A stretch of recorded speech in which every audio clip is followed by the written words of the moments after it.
But humanity would be ready. Human ships were built for this. Human crews trained for this. Human doctrine assumed that peace was temporary and threats were constant. The Valiant and its sister ships would go out into the dark, find the unknown fleet, and deal with it. Not because humans wanted war, but because they were prepared for it. That was the difference between humanity and the Council. The Council hoped for peace. Humanity prepared for war while hoping they would never need to use that. Preparation. The final session of the Galactic Council convened 3 days later. The Grand Chamber was packed with representatives from all member species, plus observers and military commanders who rarely attended political meetings. Everyone knew something important was about to happen. The tension in the air was thick enough to cut with a knife. High Counselor Mevroth floated at his usual position in the center of the chamber, his crystalline form pulsing with controlled energy. Behind him, holographic displays showed star charts and fleet positions. The mood was somber, almost fearful. Admiral Linda Brooks attended again through holographic projection. This time she was not alone. Captain Daniel Hayes stood beside her, his image transmitted from the USS Valiant in orbit. Other human military officers were present as well, creating a small cluster of Earth's finest in the alien chamber. The Galactic Council recognizes Admiral Brooks, Mevroth announced formally. You requested this session? Please proceed. Linda stepped forward, her hologram moving smoothly through the chamber's projection field. Thank you, High Counselor. 3 weeks ago, human deep space scouts detected an unknown fleet in the outer reaches. We have been monitoring them since. Today, I am here to inform the Council of our findings and our recommended response. The star charts expanded, showing the galaxy with a red marker indicating the unknown fleet's position. They were far beyond Council space, in regions that had never been explored by the Ancient Alliance. The fleet was massive, over 300 ships. They were moving steadily toward known civilization. Representative Quelix stood up immediately. Why were we not informed of this threat immediately? The Council should have been notified the moment you detected them, because we needed to verify the threat first, Linda replied calmly. We did not want to cause unnecessary panic based on incomplete information. Now that we have confirmed the situation, we are informing you and offering our assistance. Zelnith, who had been sitting quietly, spoke up. What do you know about this fleet? Who are they? What do they want? Linda gestured, and new data appeared on the displays. We don't know who they are. They are not broadcasting identification signals. They do not respond to communication attempts. Our scouts have observed them from long range, and what we see is concerning. Their ships are heavily armed. Their formation is military in nature. They are not explorers or merchants.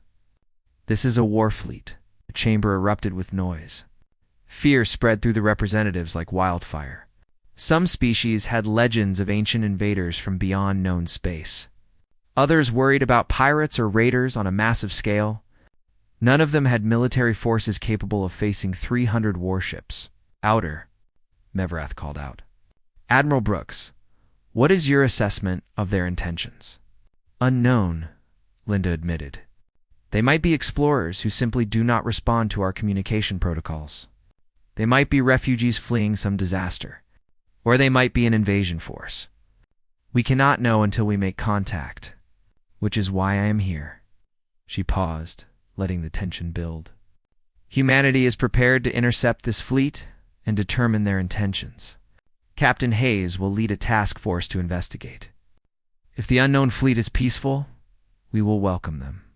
If they are hostile, we will turn them away from Council space. If they refuse to leave, we will stop them. The simplicity of that statement was stunning. While the Council debated and worried, humanity was ready to act. They would go out, face the unknown threat, and deal with it. No committees, no endless discussions, no diplomatic protocols. Just direct action. Elder Sarath stood slowly, his 4 eyes blinking in sequence. Admiral Brooks, you speak of stopping a fleet of 300 ships. Do you truly believe you have the capability to do this? Linda smiled. Elder Sorath, we have the capability to stop a fleet 10 times that size if necessary. Captain Hayes will take 5 exploration cruisers to battleships and supporting vessels. That force alone outguns the unknown fleet by a significant margin. If more force is needed, we can provide it. Daniel stepped forward, his hologram moving beside Admiral Brooks. The USS Valiant and our task force will depart within 12 hours. We will make contact with the unknown fleet, determine their intentions, and report back to both Earth and the Council. If they are peaceful, everyone benefits. If they are hostile, we will handle it. Zelnoth stood and approached the human holograms. His scales showed colors that indicated deep thought and uncertainty. Captain Hayes, Admiral Brooks, I must ask you something that has been troubling me since I inspected your vessel. Please, Daniel invited. Your weapons? Your armor? Your entire military philosophy seems designed for overwhelming force and total victory. You build ships that can destroy planets. You train soldiers for boarding actions and ground assault. Everything about your military suggests you prepare for total war. And yet, you stand here offering to defend the Council from threats. Why? What do you gain from this? It was the question everyone wanted answered. The chamber fell silent, waiting for the human response. Linda looked at Zelnoth with something like respect. That is a very good question, Arbiter. Let me answer it by asking you one in return.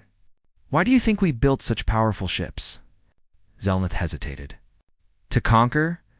To dominate? No, Linda said firmly. We built them so we would never have to use them. Every weapon system you saw on the Valiant exists as a deterrent. When potential enemies see our ships, they think twice about attacking us. When pirates see our patrols, they go elsewhere.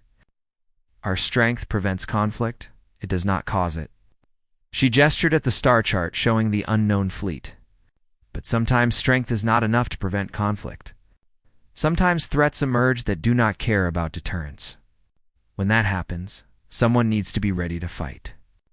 The Council has been blessed with peace for 3,000 years. You have not needed to maintain a strong military because there were no external threats. But that peace came with a cost. You forgot how to defend yourselves. Commander Jake Morrison, attending from Earth, pulled up historical data and began distributing it to the Council representatives. Information about the border wars, about human encounters with hostile aliens, about the lessons Earth had learned the hard way. Daniel continued where Admiral Brooks left off. Humanity has not been at peace for 3,000 years. We have been fighting for survival since we reached the stars. We encountered hostile species in our first decade of exploration. We lost colonies to raiders. We fought wars over territory and resources. Every defensive system on our ships represents something that killed humans before we learned to counter it. He pointed at the unknown fleet on the display. This is exactly the kind of threat we've prepared for. Unknown forces, potentially hostile, coming from regions we know nothing about. The Council's first instinct is to debate, to try diplomatic solutions, to hope for the best. Humanity's first instinct is to prepare for the worst while hoping for the best. We will try diplomacy, but we will do it from a position of strength. Colonel Steve Bennett's hologram appeared beside Daniel. The Council is not ready for this threat. Your peacekeeping fleet is designed for policing actions, not military combat. Your diplomatic protocols assume everyone will be reasonable. Your entire system is built on the assumption that threats can be negotiated away. Maybe you're right. Maybe this unknown fleet will be friendly. But if you're wrong, people will die. The harsh truth of that statement silenced the chamber. Everyone present knew it was accurate. The Council's military was not designed for real war. Their ships were too light, their weapons too limited, their crews too inexperienced. They had maintained peace through diplomacy and treaties, not through strength. Humanity offered them an alternative. Linda's image smiled one last time before disappearing. Fear keeps you alert, Arbiter. Just remember that humanity is on your side. The Council meeting ended, but the real conversations were just beginning. Behind closed doors, away from formal sessions and official records, panic spread among the member species like a virus. Military commanders pulled up their defense plans and realized they were worthless against human ships. Political leaders tried to calculate what it would cost to build similar vessels and found the numbers impossible. Economic advisors warned that trying to match human military spending would bankrupt entire civilizations.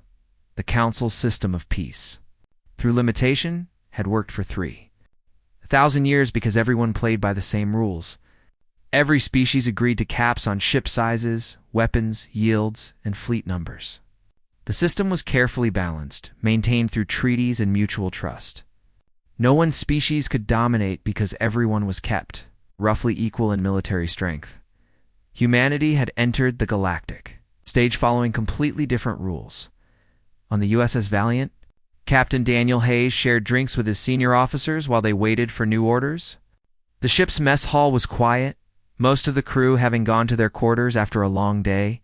Daniel sat with Lieutenant Amy Carter, Lieutenant Greg Palmer, the chief engineer, and Colonel Steve Bennett. They were all drinking coffee, Earth's gift to the galaxy that several alien species had already become addicted to. Did you see their faces when Admiral Brooks showed them the Omega-class specs? Greg laughed, shaking his head. I thought that Zelnith guy was going to pass out right there in the chamber. Amy smiled but looked thoughtful. They genuinely don't understand why we built ships like that. To them, it seems excessive, aggressive, unnecessarily provocative. They can't comprehend the mindset. That's because they've had peace for 3,000 years, Daniel said quietly. They've forgotten what war actually looks like. They've forgotten what it costs. Steve nodded, his expression serious. The colonel had seen combat during the border wars. The conflicts that erupted when humanity first encountered hostile aliens in the outer colonies. Pirates, raiders, and territorial disputes that had cost lives and taught hard lessons. Earth's history is different from theirs. We spent 10,000 years fighting each other before we finally unified. Every human alive knows that our ships represent lessons learned in blood. That's exactly right, Daniel agreed. Every weapon system on this ship exists because somewhere in human history, someone needed it and didn't have it. Every piece of armor represents a ship that was destroyed because its hull was too thin. Every redundant system is there because we learn that single points of failure get people killed. Greg leaned back in his chair. The Council maintains peace through treaties. Everyone agrees not to build certain weapons, not to exceed certain limits. It's an honor system, basically. And it works because everyone has been honorable. For now, Amy added. But what happens when someone breaks the treaty? What happens when a species decides the rules don't apply to them anymore? The whole system collapses. Daniel stood up and walked to the viewport, looking out at Centauri Prime below. The planet glowed with billions of lights, representing thousands of years of civilization and culture. It was beautiful, peaceful, a testament to what cooperation could achieve. They built their peace on trust, he said softly. We build ours on strength. Neither approach is wrong, but they come from different philosophies. The Council believes that limiting weapons prevents war. We believe that having superior weapons prevents anyone from starting a war with us. Back on Earth, Admiral Linda Brooks was having a similar conversation with her senior staff at Naval Command. Commander Jake Morrison had gathered intelligence from across Council space, monitoring reactions to the human ships. What he found was a mix of fear, resentment, and grudging respect. Several species are asking their military commanders if they could build similar vessels, Jake reported. The answer is universally no. The resource requirements alone would cripple their economies. To build ships like ours, you need heavy industry, massive shipyards, and a culture that prioritizes defense spending. Linda studied the reports with interest. What about the Corvani? They're one of the most advanced species in the Council. Their largest shipyard could maybe build something half the size of the Valiant, Jake replied, and it would take them 20 years. We built the Valiant in 3 years, and we have 5 more under construction right now. Admiral Brooks smiled slightly.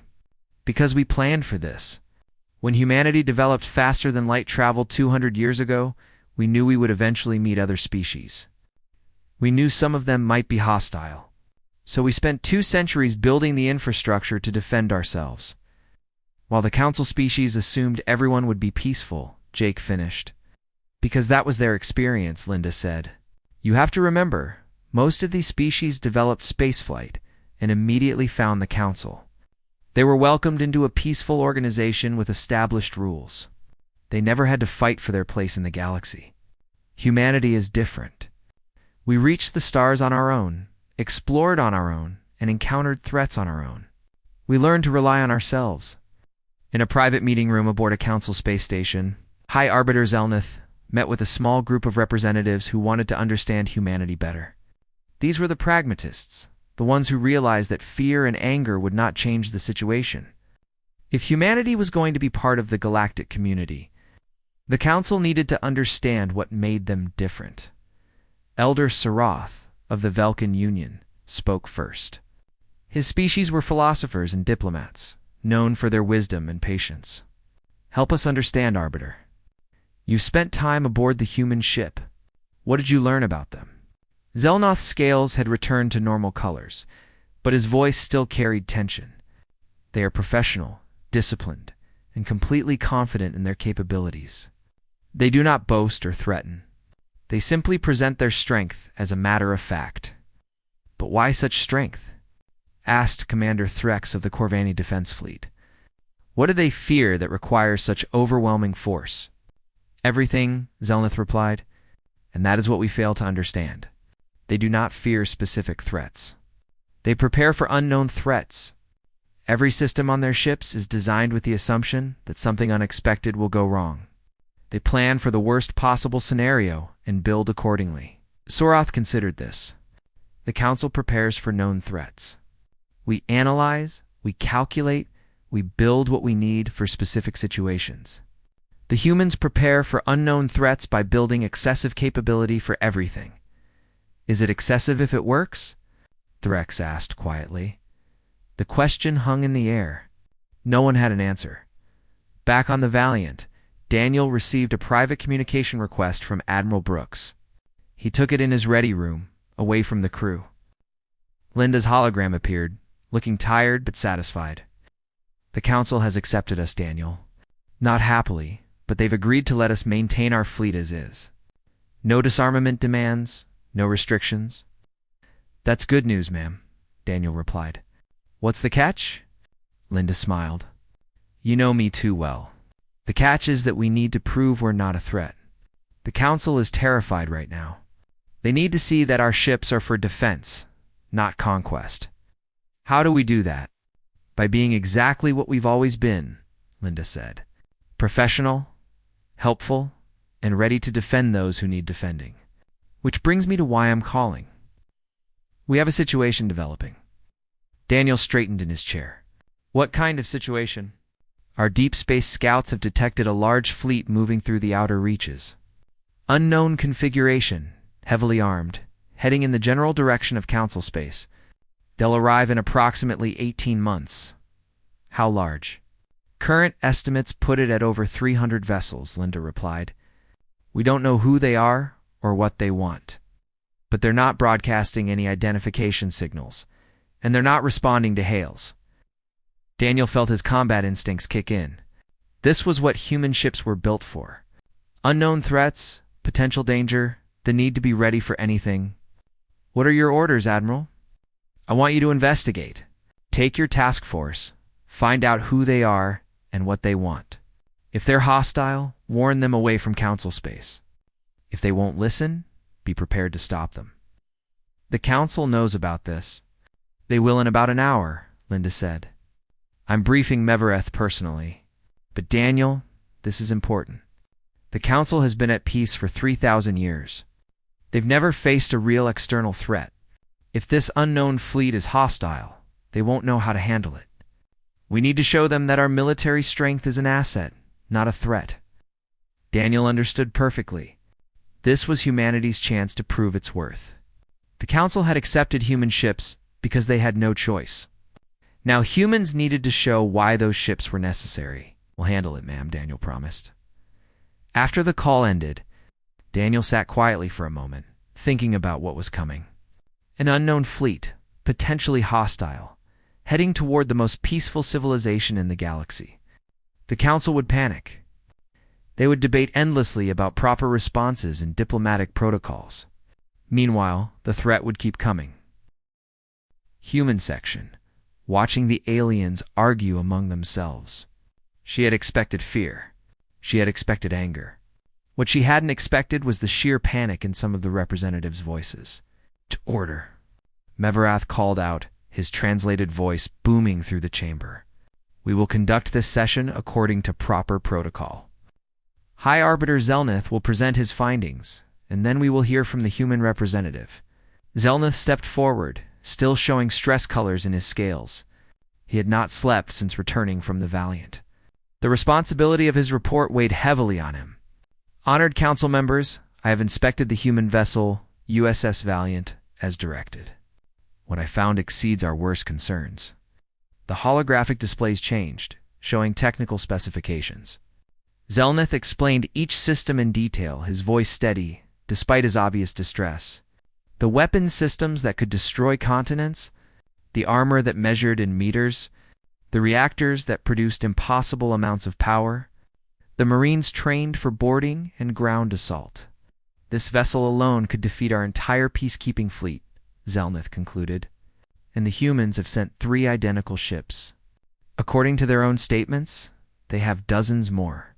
Their military capability exceeds the combined forces of the Council by a significant margin. The chamber exploded with noise. Representatives shouted in dozens of languages. Some demanded immediate action.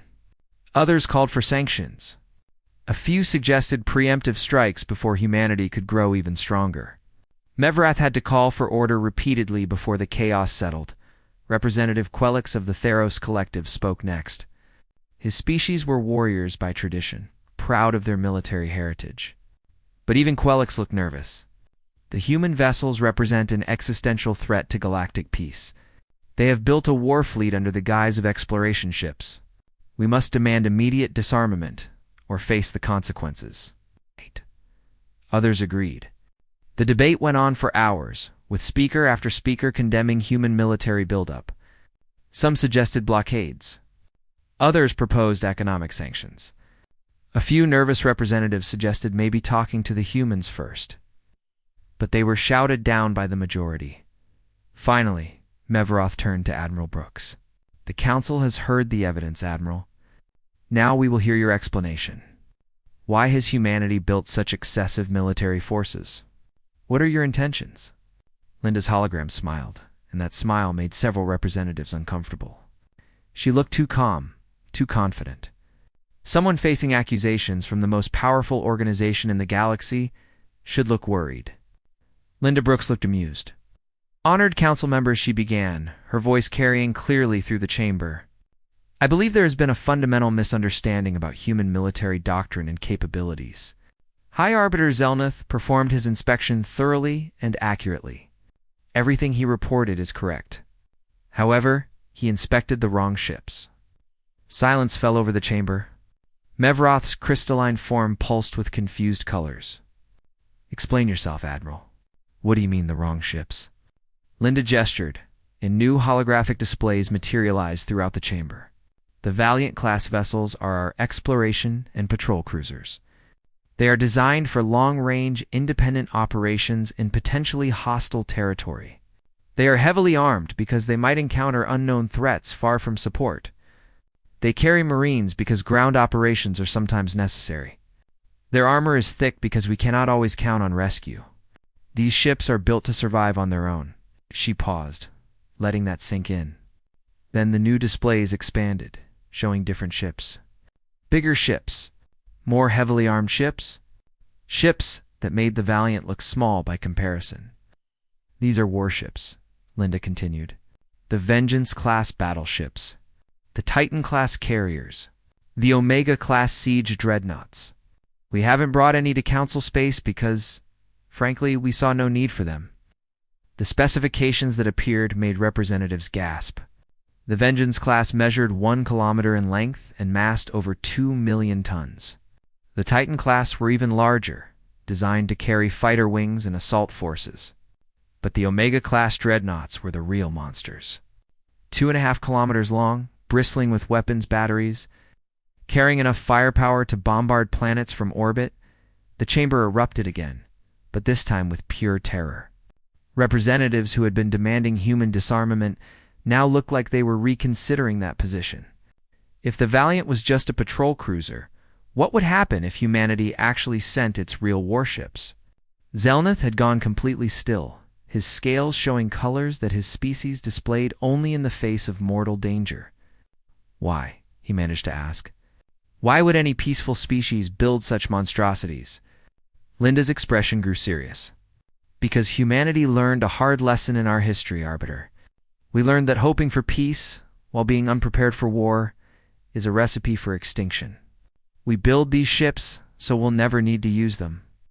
Mevrath floated forward, his energy form pulsing rapidly. You expect us to believe that you built the most powerful military force in the known galaxy, purely for defense? That you have no intentions of conquest or expansion? I expect you to look at human history, Linda replied. Yes, we fought wars. We fought them for 10,000 years. We know what war costs. We know what it does to civilizations. When we finally unified Earth and reached for the stars, we made a decision. We would never again be caught unprepared. We would never again be vulnerable to those who wish us harm. She gestured at the displays again. Every weapon system you see exists because of lessons we learned the hard way. We built heavy armor because we learned that shields can fail. We built redundant reactors because we learned that damage control matters. We built Marines into our ships because we learned that space battles are not the end of conflicts. Each piece of our military doctrine is written in blood and hard experience. Representative Quellick stood up. You speak of defense, but you have built an empire's military. What happens when humanity decides it wants to rule the galaxy? Linda turned to face him directly. Then you should count yourself lucky that you found out about our military strength now, while we're still willing to talk. Because if we wanted to conquer the galaxy, Quellicks, we would have done it already. We have the ships. We have the weapons. We have the training. What we don't have is the desire. The chamber fell silent again. It was a bold statement, but no one could argue with it. If humanity really wanted war, they could have struck without warning. They could have conquered Council worlds before anyone knew what was happening. Instead, they had accepted the Council's invitation to talk. They had allowed inspections. They had been completely transparent about their capabilities. What do you want? Mevroth asked quietly. If not conquest, what is humanity's goal? Linda considered her answer carefully. We want to be left alone to defend our colonies and our people.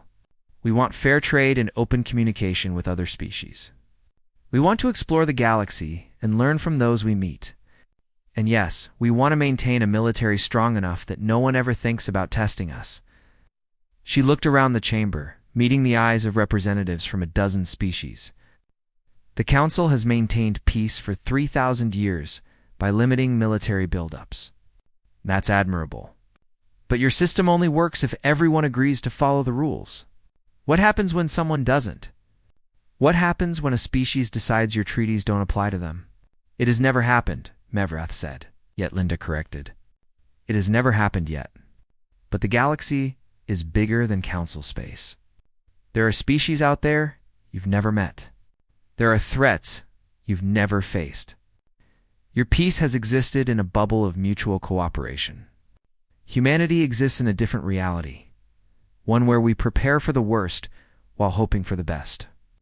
Commander Jake Morrison, watching from Earth, pulled up star charts and threat assessments. He had been compiling intelligence on the regions beyond Council space, areas where the Ancient Alliance had never bothered to explore. What he found was concerning. Unknown fleets, unexplored systems, potential threats that the Council had ignored because they were comfortable in their safe bubble. Back in the Council chamber, the debate continued for hours. Some representatives wanted to expel humanity from consideration for membership. Others suggested accepting human military strength as a fact and working with it. A few forward-thinking ones proposed that maybe humanity's approach to defense had merit in a dangerous galaxy. Finally, after 6 hours of debate, Mevroth called for a vote. The question was simple. Would the Council accept humanity's military forces as they existed? Or would they demand disarmament as a condition of membership? The vote was close, but in the end, pragmatism won. The Council voted to accept humanity with exemptions from standard armament restrictions. It was a compromise that satisfied no one but prevented open conflict. Admiral Brooks accepted the decision with grace. The Council has shown wisdom today. Humanity looks forward to peaceful cooperation with all member species. As the session ended and the holographic projections faded, Zelneth approached the human section. He looked at Linda's fading image with something like respect. "You frightened us today, Admiral. But perhaps fear is not entirely a bad thing. We have been too comfortable for too long." RMS everything was polished and perfect. High Arbiter Zelneth was the first to step off the transport. He was tall, maybe 7 feet, with golden scales covering his body. His species, the Corvani, were one of the founding members of the Galactic Council. They had been exploring space for over 5,000 years. Zelneth moved with the confidence of someone who had inspected hundreds of ships and knew exactly what to look for. Behind him came 4 other aliens. They carried scanning equipment and data pads. Their eyes darted around the docking bay, taking in every detail. Daniel noticed them staring at the Marines, at their weapons, at the heavy armor plating visible through open maintenance panels.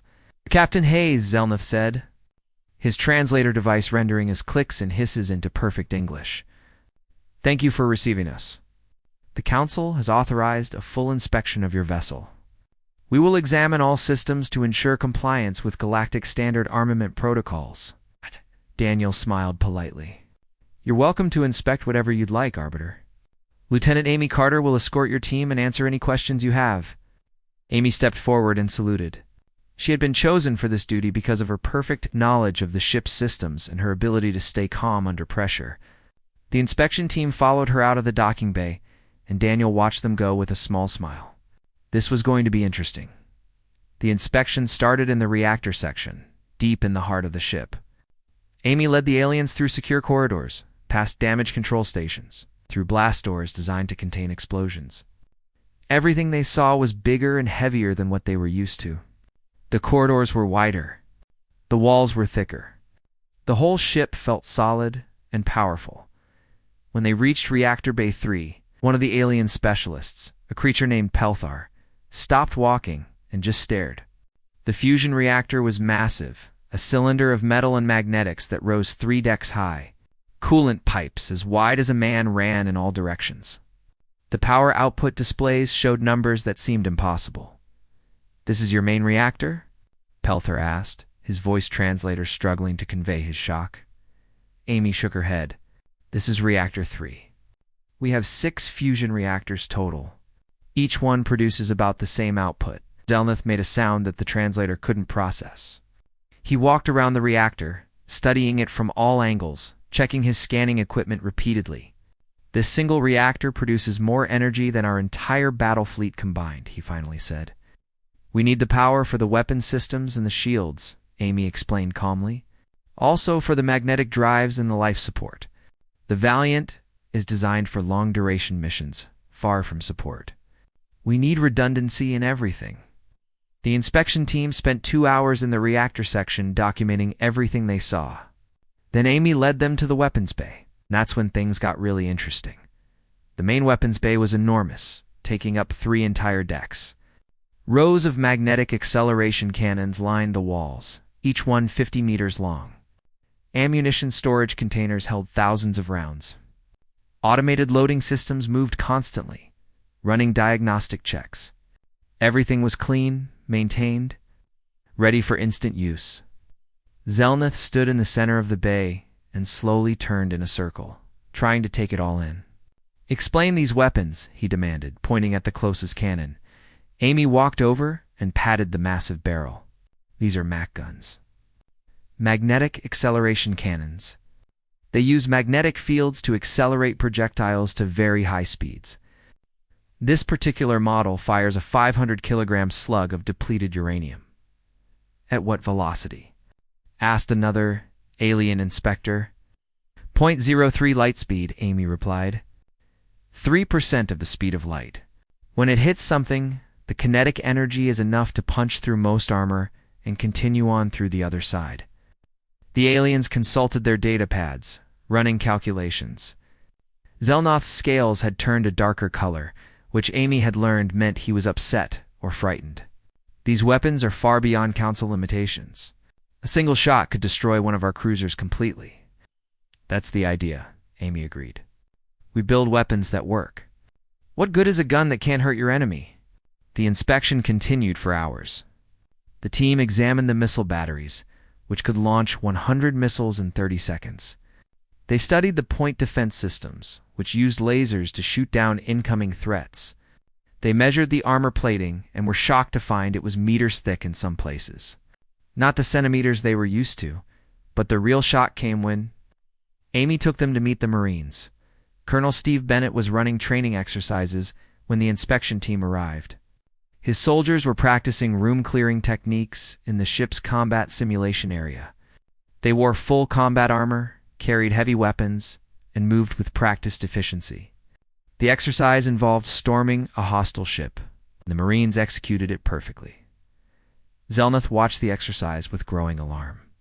"Why do you have soldiers on a warship?" he asked. "This is not a troop transport." Steve looked at the alien like he was crazy. "Every warship carries Marines Arbiter. We need them for boarding actions, for defending against borders, for ground operations, for security. A ship without Marines is just a target." "Boarding actions?" Zelnoth repeated.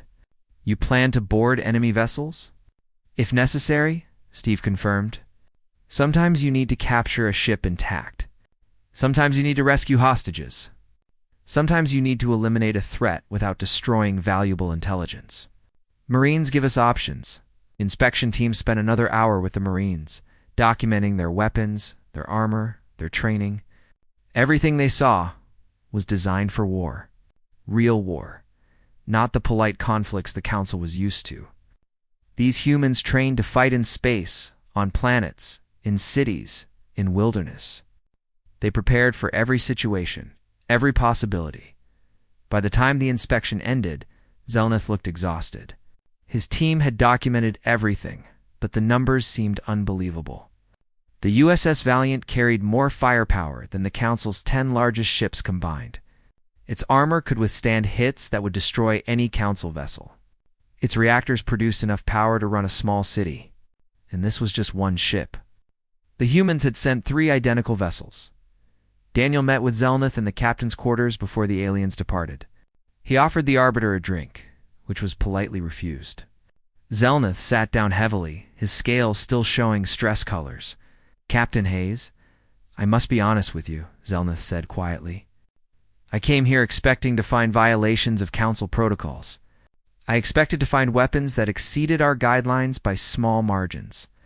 I thought you would argue about percentages and technical specifications, and instead," Daniel prompted. "Instead, I find a ship that ignores our guidelines completely," Zelnoth continued. "Your vessel is not designed to Council standards. It is designed according to some other philosophy entirely. Everything about it is excessive, overwhelming, beyond what we consider reasonable." Daniel nodded slowly. "You're right. We didn't design our ships according to Council standards. We designed them according to human standards. And our standards are different because our history is different." "I will report my findings to the Council," Zelnoth said, standing up. "But I must warn you, Captain. What I have seen here today will terrify them. The Council has maintained peace for 3,000 years by ensuring that no one species has overwhelming military advantage. Your ships upset that balance completely." "I understand," Daniel replied. "But the Council should also understand something. We didn't build these ships to threaten anyone. We built them to protect ourselves and our colonies. The galaxy is a big place, Arbiter. Not everyone out here is friendly." Zelnoth departed shortly after, and Daniel watched the alien transport ship fly back toward the planet. He knew that within hours, the Council would receive Zelnoth's report, and then things would get very interesting indeed. Lieutenant Amy Carter joined Daniel on the bridge. They watched Zentara Prime together. "Do you think they'll try to force us to disarm?" she asked. Daniel smiled. "They can try, but I don't think it will work out the way they expect." The Galactic Council met in emergency session 2 days after the inspection. Their grand chamber was a massive dome that could hold thousands of representatives from all member species. The architecture was ancient and beautiful, built by civilizations that had mastered space travel when humans were still hunting with stone tools. Today, that ancient chamber buzzed with fear and anger. High Counselor Mevroth floated at the center of the chamber. He was a being of pure energy contained in a crystalline shell representing the Fedri species. His kind had founded the Council 3,000 years ago, establishing the rules that governed galactic civilization. Mevroth had seen many crises in his long life, but nothing quite like this. The holographic display in the chamber showed images from Zelnoth's inspection. Human weapons, human armor, human reactors. The numbers appeared beside each image, and those numbers made experienced military officers shake their heads in disbelief. Every species present had ships in orbit around Zentara Prime. All of them suddenly felt very vulnerable. Admiral Linda Brooks attended the session through holographic projection from Earth. Her image stood calmly in the designated. Captain Daniel Hayes was drinking his morning coffee when the communication officer rushed onto the bridge. The young officer's face was pale, and his hands shook slightly as he handed over the datapad. Daniel took it calmly, his years of experience teaching him that panic never helped anyone. What he read on the screen made him raise an eyebrow, but nothing more. The message was from the Galactic Council, the ancient organization that ruled most of the known galaxy. 17 different alien species belonged to the Council, and they had been in charge for over 3,000 years. They were powerful, respected, and very used to getting their way. The message they sent to Earth was not a polite request. It was a demand. Daniel read through the formal language and legal terms. When he stripped away all the fancy words, the message was simple. The Council wanted humanity to stop building warships immediately. They wanted Earth to destroy more than half of its current fleet. They were calling human ships dangerous weapons that threatened galactic peace. The Council demanded that Earth's leaders come to their headquarters on Zentar Prime within 1 month to discuss terms. The captain of the USS Valiant sat down his coffee and called Admiral Linda Brooks at Earth's Naval Command. The holographic display flickered to life, showing the Admiral sitting at her desk in Geneva. She looked tired, which meant she had already received the same message and had been dealing with it for hours. "I assume you've read it," Linda said without greeting. Her voice was flat, controlled, but Daniel could hear the anger underneath. "Yes, ma'am," Daniel replied. "They want us to cut our fleet by 60%. They're saying our ships are too big and too heavily armed." Linda leaned back in her chair and rubbed her temples. Behind her, Daniel could see other officers moving around, all of them looking stressed and busy. Earth's military leadership had been thrown into chaos by the Council's ultimatum. "They've been watching us for the past 50 years, Linda explained. "Ever since we developed faster-than-light travel and started exploring outside our solar system. They didn't care when we were just poking around nearby stars. But now we've built real ships, and suddenly they're scared." Daniel understood the situation perfectly. Humanity had only joined the galactic community 3 centuries ago. They were the new species on the block, the ones who didn't know all the rules yet. The older alien races had expected humans to be grateful for their guidance, to follow the established protocols, and to build their military according to Council specifications. Humanity had done none of those things. "What's our response?" Daniel asked. Admiral Brooks smiled then, and it was not a friendly smile. It was the kind of smile that made enemies nervous. "We're going to accept their invitation. I want you to take the Valiant to Zentara Prime. Bring the Ironside and the Sentinel with you. Let's show the Council exactly what they're dealing with." Over the next 2 weeks, Earth prepared for the meeting. The news spread across all human colonies and settlements. People had mixed reactions. Some were worried that humanity had pushed too far, too fast. Others were angry that aliens were telling Earth what to do. Most people were simply curious about what would happen next. Commander Jake Morrison worked 20-hour days at Naval Command, preparing briefing documents and tactical analysis. He was in charge of studying alien military capabilities, and his reports made interesting reading. The Galactic Council maintained a peacekeeping fleet of about 200 ships. Their largest vessel, a dreadnought called the Eternal Light, massed 40,000 tons, and carried a crew of 300. Jake pulled up a comparison chart and showed it to Admiral Brooks during one of their planning sessions. The human ships looked absurdly large next to the Council vessels. The USS Valiant alone massed 300,000 tons.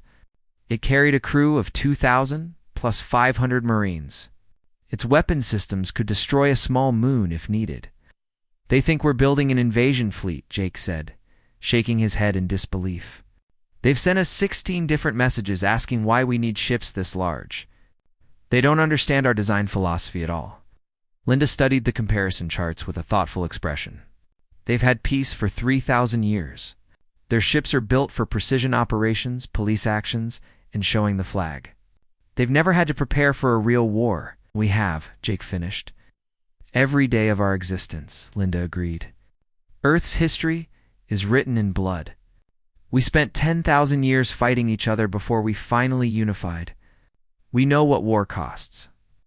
We know what happens to species that can't defend themselves." The Admiral made her decision then. She would not go to Zentara Prime herself. Instead, she would send Captain Hayes and his ships as Earth's representatives. The Valiant would show the Council what human engineering could accomplish. If the aliens wanted to inspect human vessels, they could look all they wanted. Earth had nothing to hide. Daniel spent the final week before departure making sure his ship was in perfect condition. The Valiant was only 3 years old, one of the newest ships in Earth's fleet. Its armor was polished until it gleamed. Its weapons systems had been tested and retested. The crew drilled constantly, preparing for any situation. Lieutenant Amy Carter, the ship's weapons officer, ran her teams through simulation after simulation. She was a short woman with bright red hair and a fierce dedication to her job. Under her command, the Valiant's weapons crews could fire, reload, and fire again in under 90 seconds. Their accuracy ratings were the best in the fleet. Colonel Steve Bennett commanded the Marine detachment aboard the Valiant. His soldiers trained in the ship's massive gym, practiced room-clearing exercises, and maintained their equipment with obsessive care. Steve was a veteran of the border wars, conflicts that had erupted when humanity first encountered hostile aliens in the outer colonies. He knew that Marines might be needed at any moment, even on what was supposed to be a diplomatic mission. The day before departure, Admiral Brooks sent Daniel a private message. Her hologram appeared in his quarters late at night, when most of the crew was sleeping. "Daniel, I want you to understand something," she said quietly. "This meeting is going to change everything. The Council has been running the galaxy their way for thousands of years. They're not going to like what they see when they inspect your ship." "I understand, ma'am," Daniel replied. "Do you?" Linda asked. "Because once they see what we've built, there's no going back. They'll either accept us as equals, or they'll see us as a threat. We need to be ready for both possibilities." Daniel nodded slowly. He had already considered this. The moment the Council inspectors walked through the Valiant's corridors and saw its weapons, its armor, its fusion reactors, everything would change. The aliens would realize that humanity was not going to follow their rules. Earth had built ships according to human needs, using human logic. Following human military doctrine, the Galactic Council was about to learn that humanity did not ask permission to defend itself. The next morning, the USS Valiant departed from Earth orbit, flanked by its sister ships. 3 massive cruisers accelerated away from humanity's homeworld, their fusion drives burning bright against the black of space. Inside the ships, thousands of men and women prepared for the mission ahead. They checked weapons, reviewed protocols, and waited to see how the ancient alien Council would react to humanity's presence. Captain Daniel Hayes stood on his bridge and watched Earth shrink in the view screen. Somewhere on that blue planet, Admiral Brooks was watching too, hoping that her gamble would pay off. Humanity was about to challenge 3,000 years of galactic tradition. The Council had summoned Earth to answer for its ships. They were going to get more answers than they expected. The journey to Zentara Prime took 3 weeks. The human ships traveled through jump points, the natural shortcuts in space that allowed faster-than-light travel.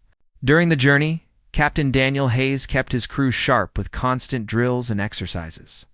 He knew that first impressions mattered, and he wanted the council to see a professional. Disciplined military force? When the 3 human ships finally arrived at Zentara Prime, the view took everyone's breath away.